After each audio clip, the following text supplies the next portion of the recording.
Watcher, and welcome back. Turn 12. A couple of things of note. First, there was my battle. My scout was supposed to take this province. He retreated too slowly, because he's an idiot, and neither the militia nor the heavy cavalry got off the field before he scalped. The good thing is that he died in the retreat, because he's a useless bastard. Last video, I said that I was probably safe because there was a province with 60 barbarians in, and Inn seemed unlikely to go in there. Barbarians are often scary because they hit so damn hard and there's often a lot of them. Let's have a look at this battle. Ind has quite a lot of troops and there's a big old bunch of barbarians. Ind auto-blesses, which is a feature of the nation, and then starts shooting the barbarians with arrows, which is often a good idea.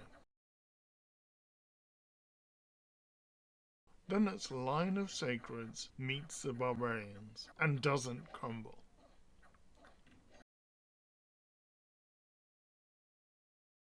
That's right, the barbarians are running away. One of the features of barbarians is their commanders lead from the front. So if you have a bunch of killy stuff at the front and kill the commanders, all the rest of the barbarians run away because their leadership just bit the dust. I think we've seen enough. Ind only lost 3 troops and killed over 80 barbarians, including 5 commanders. Holy shit. That makes them a little scary, and the end of this video possibly unwise. Otherwise, there's not a huge amount to see here. It is extremely annoying that my scout failed to do his job and take that province. Turn 13, and I've researched the first level of blood magic, which is useful because it allows me to summon imps on the battlefield, which is excellent for either sniping commanders or screwing up the enemy's formations. It's also good because my blood mages can enter Sabbaths and join communions. Pelops, the Minotaur Lord, has claimed a throne, so Asphodel has a throne. The dormant pretender gods are awakening. But, alas, my nation is not celebrating, because mine is not a dormant pretender. I have a couple of assassinations, and unfortunately, my assassin totally failed to whack a priest. Because the heavy infantryman whacked him first, and my slayer was hurt enough to be terrified of battle and ran away, after killing the heavy infantryman but not the priest. As a result, when I tried to take it with the slayer, I failed. That's just the reality of assassin expansion. Sometimes your dudes just fail. Ind had a battle, and then Is attacked Asphodel and handily won with a small group of Morvac knights. That was the throne province, the throne that Asphodel just took. I had some luck events, and most importantly, Malacastus the Experiment appeared at my gates. He's this charming fellow, half Abyssian, half giant scorpion, all pain. He's an Earth 2, so he can forge Earth boots. He can't wear them because he has scorpion legs and no feet. But my warlocks can random Earth 1 and they can wear Earth boots. That makes them Earth 2 and Blood 3, so they can forge bloodstones. He can carry a bloodstone. That makes him Earth 3. Now an Earth 2 warlock can do that as well, but if I have other forging needs for them, this guy can carry an Earthstone, which makes him Earth 3 and able to forge dwarven hammers. That makes all my future crafting cheaper. Since the last time a cloud mage showed up, I have him searching for air sites until I have enough air gem income that he can monthly craft an alquill. That will considerably increase my monthly research rate, hopefully to a point where it's competitive. All the way on the far west is the throne that East took. I have been fortunate enough to take a couple of scouting provinces. and I plan to recruit as many scouts as possible, and that will potentially give me a leg up in the information game. Notice that the battle that Ind had is in the Forest province adjacent to a throne. I had already said to Ind I wanted to take that forest. There's a good reason for that. I intend to take the farmland to the north, and if Ind moved his troops there, that would be tantamount to a declaration of war. However, he has denied me any access to the throne except through Mariel, because of the geography of the map and the fact that there are rivers in the way. He knows full well that I have heat scales. I'm Abysia. I'd be insane to take anything else. The river, therefore, will never freeze over, and I will never be able to get to that throne. I'm pretty unhappy about that. Turn 14, and Is claims the throne that it had taken from Asphodel. You remember that province where my scout ran away? It had already annoyed me. It had 5 commanders instead of the usual 3 or 4. I'd failed to take it about 3 turns in a row, so I decided to blood hunt it, because they don't deserve their virgin daughters. Agatha took an Indi province, and then Ind handily smacked Agatha. We'll see where that happened. I take another province, which is just me cleaning up my expansion, and I complete 2 fortresses. The most significant thing is that Chuzriel the Slayer turned up. He looks like a bog-standard Slayer assassin, except he can climb walls and fly. So he's extremely mobile and can kill things in forts I'm sieging. This guy has no magic powers, but he's gold dust. I'm going to very much look after him. The province that Agatha took and Ind took back from Agatha was firmly in Ind's territory. In fact, it's in Ind's cap circle. There is no question that Ind would take it back. One of the advantages of my scouting network is that I can now have eyes on Ermor, Pythium, Agatha, and am able to conduct diplomacy with them on the basis of knowing where they are. Always useful.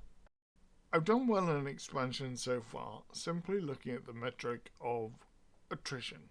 That's a trend I want to continue. So I'm hiring mercenaries to take the brunt of any damage. In turn 15, I hit level 2 in construction. I'm rushing construction 4 so I can make sanguine dowsing rods. I have that scorpion dude site searching. It's not successful, and this time I realized that that was a mistake. I'm most likely to find the earth sites I want in the cave province to my northwest. There are a couple of battles where I take the province with almost no loss, and then I actually had a look at the swamp province that was giving me so much concern. It turns out I was right, because there's 5 blood-hinged druids loaded with blood slaves and nature gems. It looks like an absolute mess to me, so my plan is to throw groups of mercenaries at the province until the opposition dies. In testing, my assassins never ever manage to kill one of these blood-hinged druids. They just die. So that's out of the question. There's also 2 large monsters and a bunch of other chaff. So any army I throw at it will take serious attrition, and I'm trying to avoid that because my troops are precious. Not because their lives are important to me, but because it costs money to recruit them. There's not a lot of interest going on in the map. I'm using some mercenaries to snag easy provinces and bolstering my force in the south because I'm worried that Ind is a problem. Turn 16. I research a couple of level 1s that are easy to get and give me considerable benefits.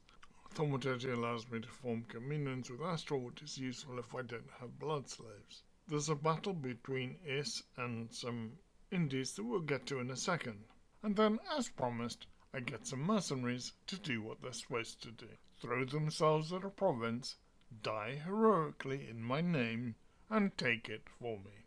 There are several things to mention here. First is my scorpion dude. I finally realized he has an excellent map move, so he can just bomb into the cave directly from that desert. Second, I want to know precisely what's in this throne, so I'm going to throw a commander at it and have a look. Third, this throne over here has a troll seath berender in. I've tested and tested and tested, and there is no way I can send my assassins to stab this guy. That's irksome. However, Caleb, Asphodel, and I are all next to the throne. It's hard for all three of us to take, so I think it's reasonably secure leaving it. Asphodel's god is a Draken, a cold-blooded pretender in his cold scales. I think this is a mistake, but I also think I can't kill it right now without taking heavy losses. I think there's a solid chance that Asphodel will move his god back onto the throne that Is stole from him. If he does that, I can sneak into the province and reduce his options for a retreat if all goes poorly for him. I'm only moving some militia on there, an extremely low-cost maneuver. Is has decided to be a cheeky bastard and just yoinked the throne in my northwest. I've got good relations with this, so I call him the cheeky bastard that he is, and leave it at that. The most significant thing is that I've decided to take hostile action against Ind. Through diplomacy, I've learnt that Ind, having bumped with Agatha, has established a non-aggression pact with them. He has a nap with Caleb and also with Pythium. Pythium and Agatha are not super happy with him, and neither am I. But he has non-aggression pacts, which leaves only me as a potential target. I have decided to get my retaliation in first. I'm not certain how good of a matchup it is. There's only one real way to find out. However, I'm fairly confident that he's not going to move his troops into the wasteland. So that's precisely where I'm sending my prophet. I want to take hostile action, but not to engage in a battle where the outcome is uncertain and only attrition is a given. His force in the forest that has irritated me so much is greatly reduced from that which killed the barbarians. I have diplomatic word that the majority of his forces are to his southwest, so I think I'm reasonably secure starting this war. I guess we'll find out. I agonized over the decision to go to war.